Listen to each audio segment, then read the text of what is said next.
kata-katanya itu Pak. Karena yang saya tahu memang di Republik ini belum pernah ada yang mati karena korupsi Pak. Walaupun ancaman hukuman mati itu ada dan masih tetap berlaku. Kaya raya, Iya, dan korupsi banyak. banyak sekali. Politik dulu banyak. Betul. Banyak. Iya. Tapi yang mati karena korupsi itu belum pernah ada. Belum bahkan dituntut pun untuk mati itu belum pernah ada. Bagaimana itu Pak? Menarik pernyataannya waktu ketua KPK Alexander Mawata ini kan. Waktu ketua KPK ini mengatakan pejabat sekarang ini tidak tahu korupsi.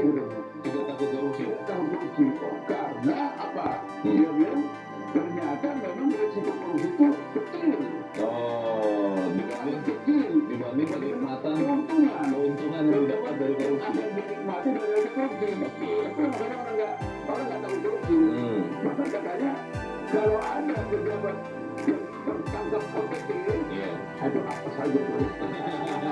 Itu sial saja. Kebetulan Oh, ya melompatnya memang sedikit tersandung jatuh. negara.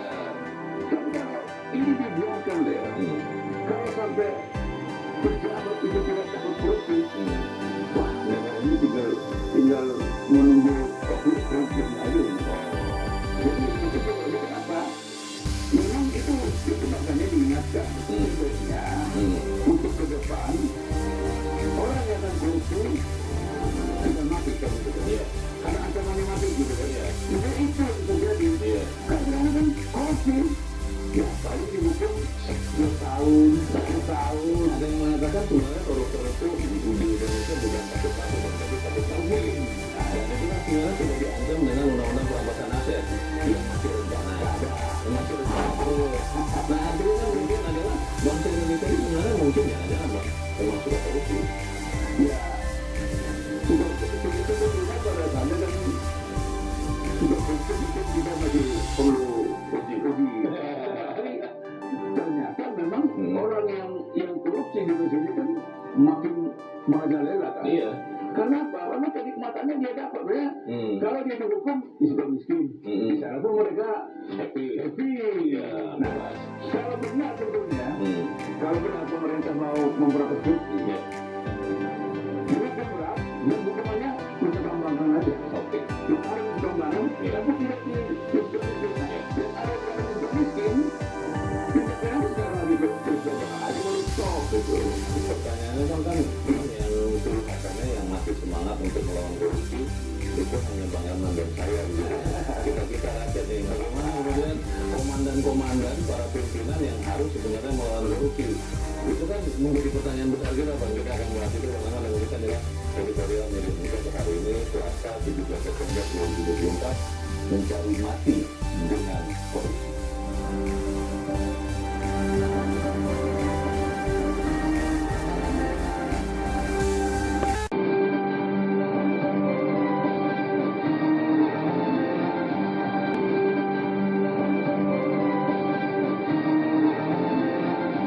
Mati dengan korupsi.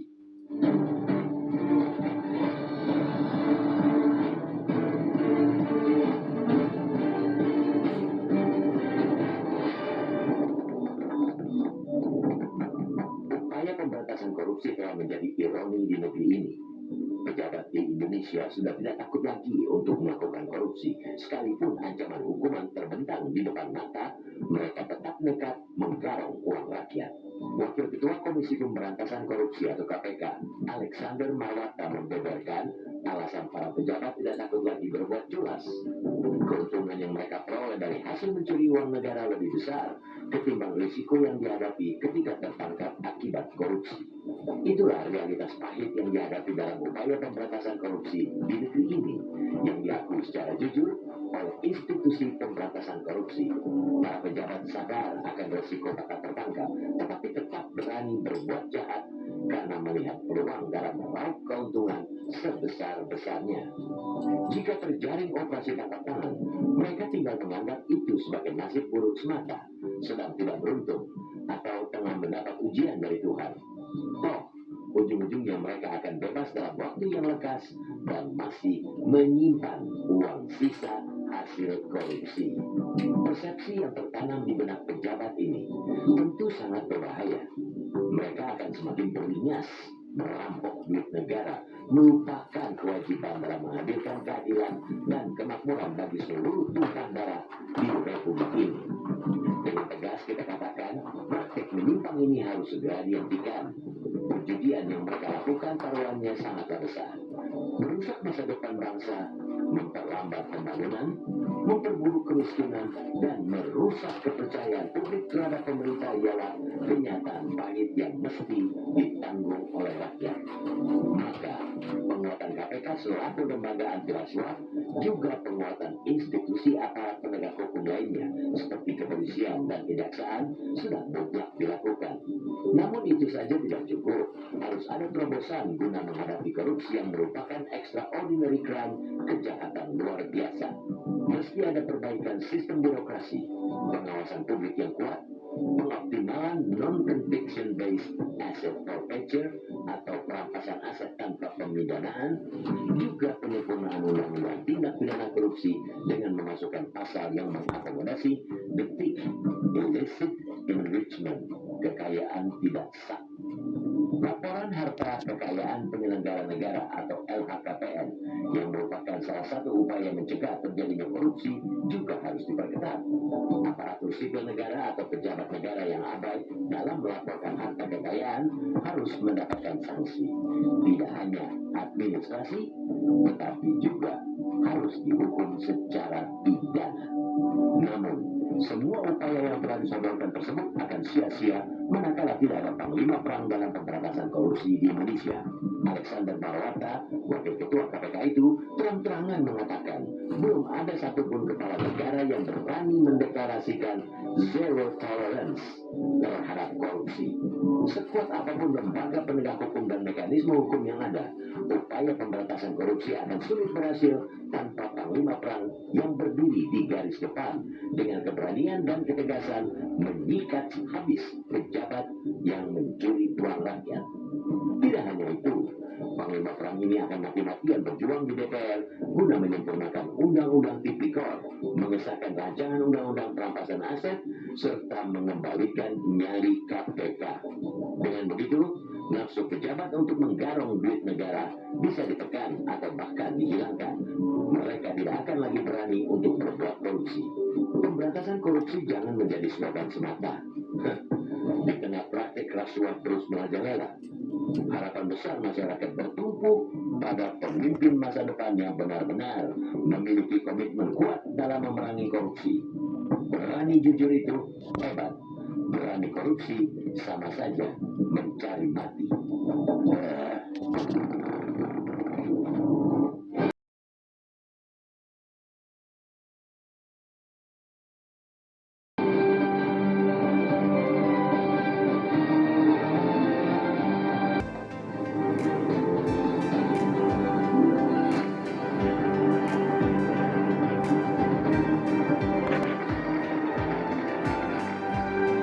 Koruptor dihukumnya kurang berat atau karena memang bangsa Indonesia adalah bangsa yang suka korupsi sebetulnya. Kalau ICW melihatnya seperti apa Mas? Iya, Bang Leo, kenapa Pak Alexander Marwata mengatakan itu? Kami tentu bisa sangat memahami hal tersebut. Setelah pelaku korupsi mendapatkan insentif yang luar biasa besar dari negara. Dari mana kesimpulan itu ditarik? Yang pertama adalah ketika mereka diusut perkara tindak pidana korupsi oleh aparat penegak hukum, faktanya regulasi kita masih meringankan hukuman bagi pelaku korupsi.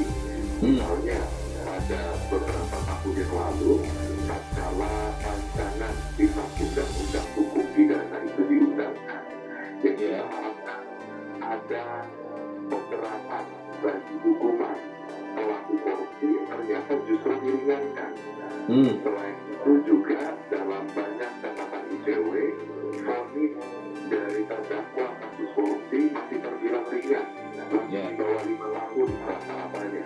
Bahkan Bang Leo, ketika mereka menjalani masa pemindanaan di lembaga pemasyarakatan, melalui undang-undang pemasyarakatan yang baru di Undang-Undang 2022 yang lalu, mereka dapat dengan mudah mendapatkan pengurangan hukuman atau remisi. Ya. Tindak pidana korupsi itu sama dengan tindak pidana umum lain untuk mendapatkan pengurangan hukuman. Demikian, Bang Leo. Pertanyaannya adalah kalau melihat sekian fenomena ya Mas Kurnia ya, kita lihat penegak hukumnya KPK, banyak orang mengatakan sekarang sudah relatif lemah, dan kemudian kita lihat di peradilan yang tadi Anda katakan rata-rata kurang dari 5 tahun hukuman koruptor. Lalu ada undang-undang yang tadi Anda katakan juga pemidanaan yang kelihatannya makin permisif terhadap korupsi. Kalau saya menyimpulkan bahwa sebetulnya kita ini adalah bangsa yang suka korupsi, benar dong maksudnya bagaimana Mas? Setiap bangsa yang korup dan di waktu yang sama negara tidak menyediakan fasilitas dalam tanda kutip untuk membuat masyarakat itu jelas dengan pelaku korupsi, atau mungkin bukan masyarakat agresor utamanya, tetapi para pejabat-pejabat korupsi. Ya. Kalau kita melihat, saya barusan tadi sempat melihat di internet bahwa baru pernah ada 2 kali, yang sekali itu di zaman Orde Lama Yusuf Muda Dalam, dan yang kedua adalah Heru Hidayat dalam kasus korupsi Asabri yang dituntut hukuman mati oleh jaksa. Artinya Republik ini memang baru pernah 2 kali berusaha menghukum mati koruptor. Pertanyaannya Mas Kurnia, yang menjadi solusi untuk menyelesaikan masalah ini itu apa? Apakah memang kemudian pemidanaannya harus diperberat, hukuman mati yang memang disediakan itu harus dieksekusi betulan, seperti kita tahu kasus narkoba itu kan sudah banyak yang dihukum mati, kemudian terorisme juga sudah banyak yang dihukum mati. Ini kan 3 kejahatan luar biasa, tapi korupsi belum pernah ada yang dihukum mati. Apakah itu solusinya atau ada solusi lain menurut ICW? Ya, begini Bang Leo, kalau kita bicara tentang kejahatan korupsi, maka akar permasalahan adalah mengenai peningkatan harta kekayaan yang tidak wajar.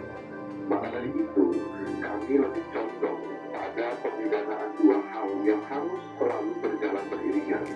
Satu, pemidanaan badan berupa pemenjaraan, dan diikuti dengan pemiskinan atau apa hukumnya perampasan aset yang tidak bisa dipertanggungjawabkan.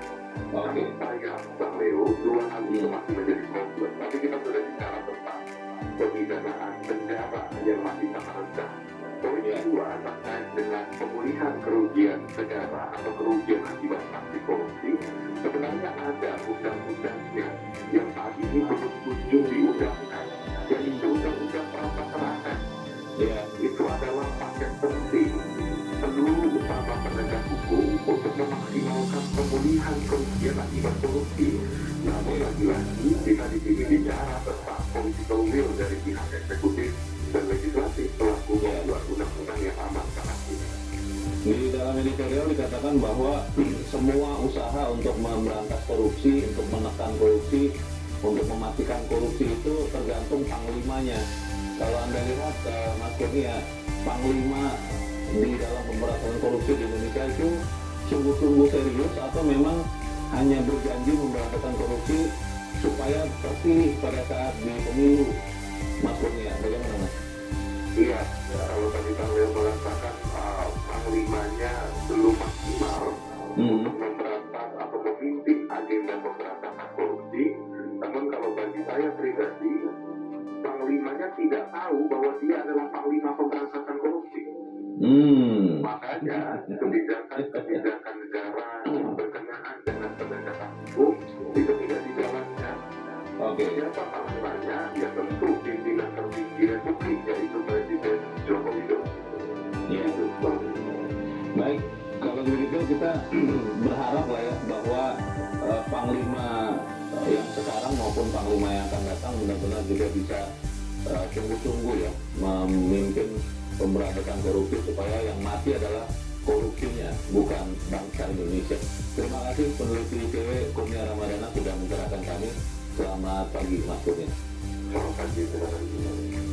Bang, pertanyaannya kan ketika kita melihat tadi yang dijabarkan oleh Mas Kurnia, pemidanaannya juga lemah, lalu ketika sudah terhukum pun itu mendapat remisi dengan mudah koruptor. Apakah itu artinya memang kita nih suka tidak suka harus mengakui bahwa ya kita memang permisif, kita memang mengiyakan korupsi itu tidak apa-apa, Bang? Ya memang faktanya kan sebetulnya kan pemberantasan korupsi itu kan hanya di mulutnya aja kan. Iya, hanya di atas kertas. Kertas. Pernyataannya memang betul itu. Semua bilang bahwa korupsi. Lawan korupsi. Iya. Padahal yang ngomong juga koruptor juga. Tidak lama mungkin tidak boleh tertangkap malah. Tadi kan dijabarkan oleh Mas Kurnia. Memang itu terjadi di dalam prakteknya terjadi pelemahan. Katakanlah tuntutan saja kan. Ya karena kan rata-rata di bawah 5 tahun sudah rendah tuntutan, ponisnya juga rendah, ditambah lagi dia dapat remisi lagi gitu. Dengan hidup yang bahagia juga. Dapat remisi di penjara kan, jadi sama dengan tindak pidana yang lain kan. Betul. Nah, ditambah lagi dia ketika dia menerima dipenjarakan, dikorupsi, dipan juga kan. Terima tamu dan sebagainya kan. Ya, itu sudah rahasia lah. Dan saya belum pernah ke sana. Tetapi kan cerita-ceritanya di sana juga memang betul-betul apa kan. Jadi belum lagi harta yang dia dapat dari ngaku korupsi itu kan berjubel kan, luar biasa. Biasa. Terbayang bagi dia nanti 2 tahun masuk selesai penjara, dia kembali lagi. Banyak, makanya banyak nih kalau mereka kembali lagi berpolitik kan, dari anggota DPR, Dan bahkan terpilih lagi, jadi kepala daerah, setelah dia berarti jangan korupsi ya. Waktu itu kan pernah korupsi. Sebetulnya kita bagaimana kita bisa mempercayai mantan koruptor bicara tentang jangan korupsi. Kan bisa bertobat, Bang, katanya. Bertobat katanya. Itu belum pernah ada pertemuan seperti itu. Jadi ini yang gambarannya kan. Tadi Mas Kurnia juga bilang kan, kan mestinya di dalam DPR katakan tergantung penerimaannya saudara kan. Dulu yang paling repot adalah ketika yang pantas penerimaannya pun dia nggak sadar dia penerimaannya. Ini soal besar. Nggak sadar bahwa dia pengelima. Dia nggak sadar di bawah dia pengelima. Jadi kalau yang penglimanya juga dia tidak sadar, bagaimana kita bisa mengharapkan komando pemberantasan korupsi ini bisa dijalankan? Ya, pasukan tidak berani lah melangkahi arahan dari pemimpin kan begitu Ya, ya. akhirnya kan mereka pun menyadari ya ini kan nggak ada ini. Korupsi jalan aja, ya kan gitu loh. Itu kita terlihat ketika dorongan harapan masyarakat tentang undang-undang perampasan aset tidak khusus hasil tindak pidana itu terjadi tidak pernah muncul apa kan ada katanya surprise sudah katanya kan ya faktanya kan tidak didasarkan betul sebenarnya ketika itu mandat DPR tidak jalan panglimanya kan bisa keluarkan perpu kemudian keluarkan perpu Kalau menganggap serius bahwa korupsi ini lagi gawat-gawat ya, Bang. kita uji DPR setuju nggak ketika diperpukan setuju nggak ditolak nggak jadi ini kan sebetulnya tapi kan tidak terjadi loh sehingga memang masuk akal ketika Pak Alexander Marwata bilang pejabat Tidak takut korupsi. Apakah kemudian sekarang kita tinggal berpasrah diri, Bang? Maksudnya begini, kan yang terus-terusan berteriak kan kita saja nih, rakyat biasa saja. Kita tidak melihat bahwa kemudian para pejabat, para pemimpin merasa kondisi korupsi kita ini sudah sangat parah. Kan kita tidak punya kuasa sebesar pemerintah yang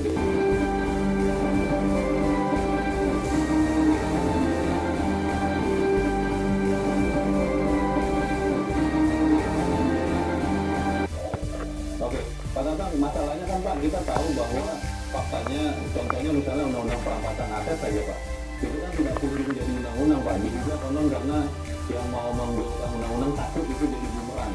Nah ini solusinya kira-kira apa Pak menurut Anda Pak Tatang?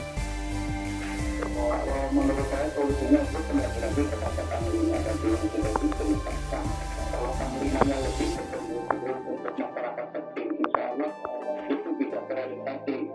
Kita kan sekarang gampang kalau panglima kan lebih berkuasa untuk menentukan apa yang diinginkan oleh negara.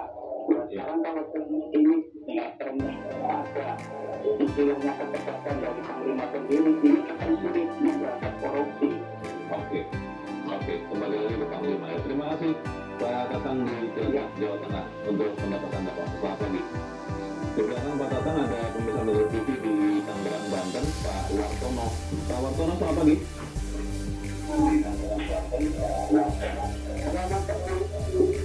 Selamat pagi Pak Wartono, Tangerang. Ya, silakan Pak Wartono, pendapat Anda Pak, langsung saja. Ya, baik.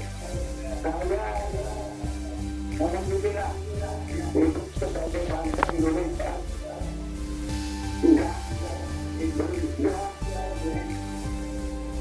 75 tahun. 75, wah luar biasa. Oke.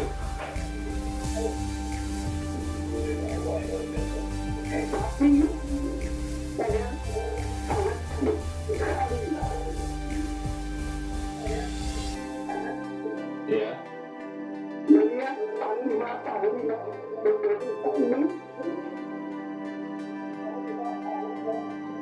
Ya Pak, langsung saja Pak.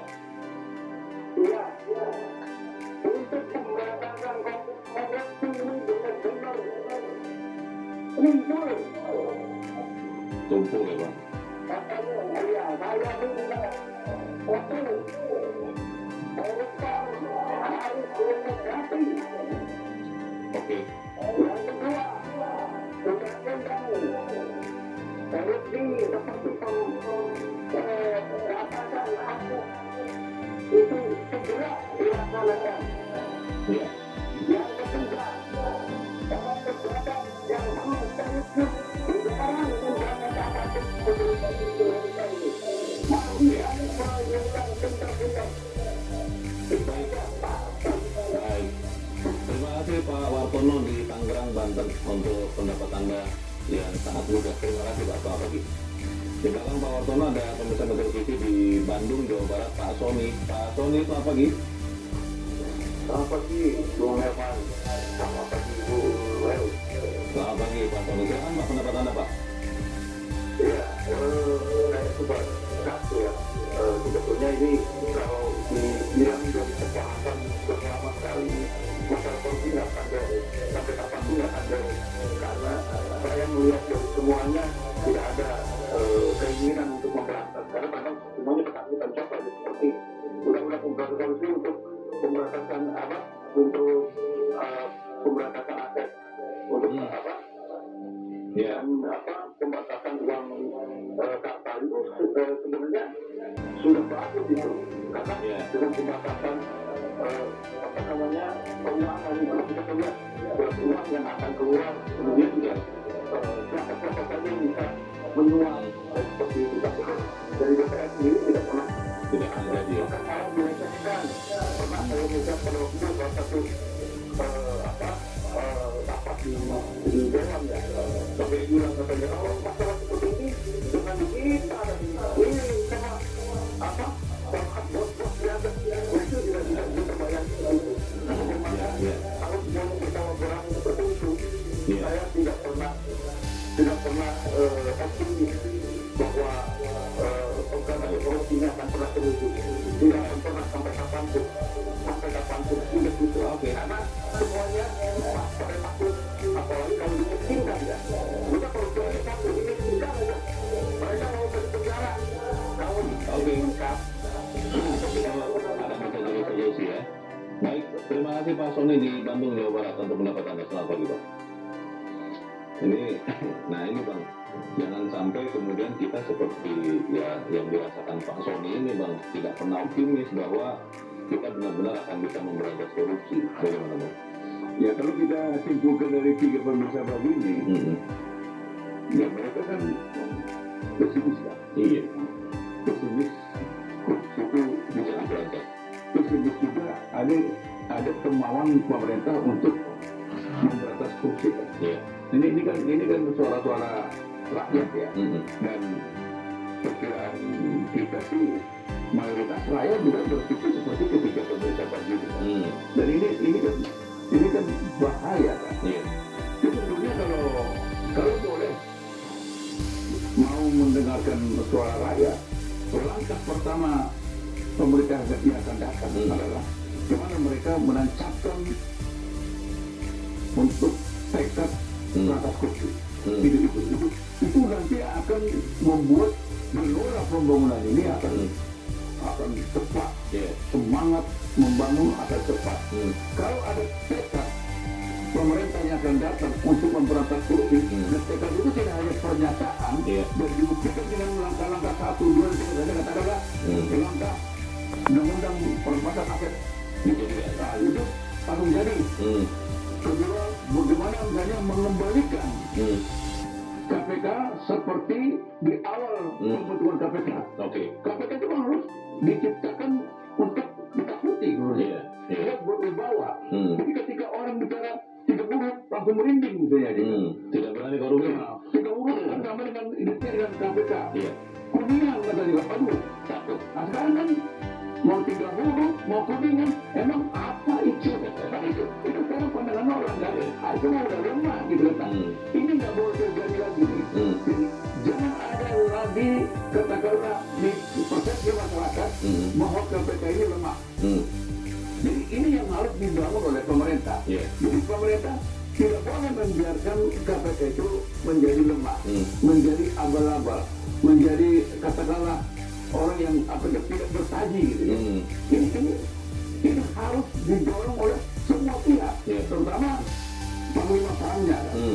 Panglima pemberantasan korupsi ini yang harus ombaknya punya. Bang, tapi kalau kita melihat kan banyak orang yang masih sama ya Bang.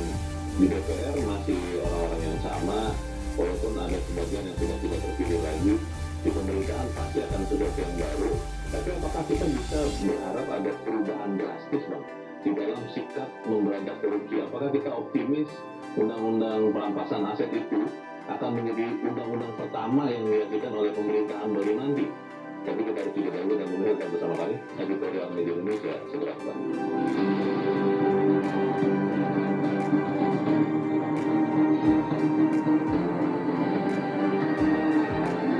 Tidak apa-apa, sepanjang presiden sebagai panglima perang pemberantasan korupsi itu tegas, untuk memberantas korupsi itu masih bisa. Jadi kita tidak bisa lagi misalnya berharap semua bersama-sama gitu kan. Idealnya memang semua bersama-sama kan. Semua elemen masyarakat, termasuk DPR, termasuk politisi, termasuk partai politik, sama-sama. Ayo, mari kita sama-sama berantas korupsi. Idealnya itu. Tapi kalau ideal ini tidak ada, harus ada yang memulai. Siapa yang diharapkan memulai itu? Ya presiden terpilih. Dia harus memulai dari begitu dilantik, staf pertama berantas korupsi. Langsung diingatkan segera lahirkan undang-undang perampasan aset. Dia kasih waktu, tapi 3 bulan. Kalau 3 bulan tidak kunjung selesai, bahkan tidak dibahas, keluarkan perpu. Itu yang akan penanda bahwa memang tekad itu ada gitu ya. Kalau tetap saling menunggu bahas, ya itu artinya tekad itu hanya kertas gitu kan. Setiap kali mau melawan korupsi kan pasti yang korupsi atau berniat korupsi atau yang pernah korupsi belum ketahuan Bang, pasti akan melawan Bang. Bagaimana kemudian kita bisa optimis Presiden terpilih Prabowo Subianto akan benar-benar sanggup melawan perlawanan dari koruptor ini? Kan presiden kan paling tidak 2 berendang hukum kan di bawah beliau kan. Kapolri, Jaksa Agung. Kalau kedua lembaga ini ada difungsikan, itu sudah bisa. Lalu kedua, kembalikan kedudukan KPK seperti awalnya gitu kan. Jadi KPK ini, lembaga KPK ini dihidupkan lagi. Dia sebagai lembaga untuk pemberantasan korupsi kayak gitu kan. Jadi perkuat Jangan ada pelemahan. Nggak apa-apa. Siapapun pimpinan KPK yang terpilih nanti itu perkuat aja. Jadi kalau KPK diberdayakan bersama-sama dengan penyambung bersama dengan kemudian negara Indonesia itu pasti bisa. Nggak apa-apa kalau yang lain tidak mau, nggak apa-apa. Ya, ketiga aparat hukum akan menyergap mereka. Berikutnya memang hapuskan itu remisi terhadap koruptor. Hapuskan dan tuntutan terhadap koruptor para koruptor itu harus maksimal. Tuntutan dan hukuman, Pak. Tuntutan dan hukuman gitu. Nah, lalu ketiga penempatan para koruptor di suka miskin itu ditinjau ulang. Kalau bisa penempatan mereka langsung di Nusa Kambangan aja. Apa di sana? Tidak perlu dikecualikan. Tanpa kecuali. Karena memang orang ini kan bukan sampah kan ini. Sebenarnya sama saja maling ya, Pak. Maling. Tapi jumlahnya luar Maling biasa. pencuri. Lalu mereka jangan kemudian lagi koruptor. Maling. Karena kesana elit itu ya. Maling duit rakyat. Maling APBN. Garong. Jadi itu buktinya. Jadi jangan jadi koruptor itu kan seperti itu. Ada yang nggak bisa mereka. Iya loh. Itu yang dianggap elit, Bang, di antara penjahat-penjahat yang lain, Bang. Malah diberita maling ayam kan. Iya. Padahal maling ayam tidak terdampak kan. Ya, yang dirugikan satu orang. Satu orang aja. Tapi kalau maling duit negara, Jutaan orang. itu rakyat ini dirugikan. Jadi sekali lagi kita minta Presiden terpilih ya sebagai panglima pemberantasan korupsi yang akan datang harus tegas. Langkah pertama kita harapkan lahirkan itu undang-undang anti perampasan aset. Baik. Kita harap apa yang kita sampaikan di sini juga didengarkan oleh para pengampu kekuasaan yang banyak, termasuk terutama Presiden terpilih Prabowo Subianto. Bang Eman Saragih, terima kasih sudah hadir di tempat ini. Selamat pagi, Bang. Kemudian kita berharap bahwa pemberantasan korupsi bukan hanya sekedar kata-kata, tapi sesuatu yang dilakukan dengan sungguh-sungguh. Dan kita berharap pemerintahan Presiden terpilih Prabowo Subianto benar-benar bisa mewujudkan itu. Saya Alona Samoso, terima kasih. Anda sudah menyimak editorial media Indonesia pagi ini. Terus jaga kesehatan Anda, terus jaga nurani Anda. Selamat pagi, sampai jumpa.